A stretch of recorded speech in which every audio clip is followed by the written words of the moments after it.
I got a text today. Dad, I don't understand. What's 8-bit? Lots of love, Maisie. She didn't really say lots of love.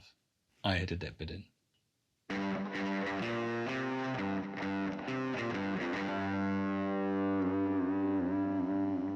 So what is 8-bit?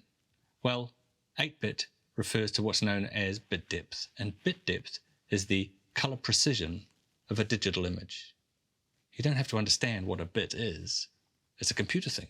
It's the 0 and 1 thing, the binary system of a computer. If you take this binary system, 2, and make it to the power of your bit depth, in this case 8, you get 2 to the power of 8, which is 2 times 2 times 2, 8 times, which is 256. A 10-bit image is 2 to the power of 10, which is 1024. And it gets really big really quickly. A 16-bit image is 2 to the power of 16, which is a whopping 65,536. But what does this mean? As I mentioned before, bit depth is the colour precision of a digital image, but how does this relate to the real world?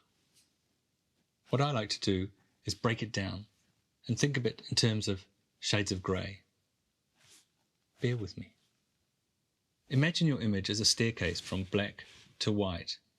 In an 8-bit image, your staircase has 256 steps. And in a 10-bit image, your staircase would have 1024 steps. The higher the bit depth, the greater the number of steps in your staircase.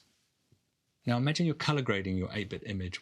You clip the highlights, you crush the shadows, you stretch the midtones, and you start reducing the number of steps.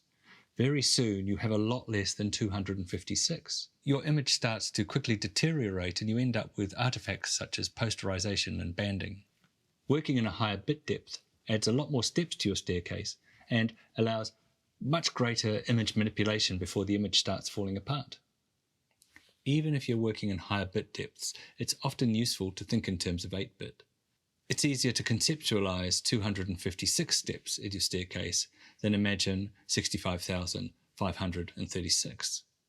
That way lies madness.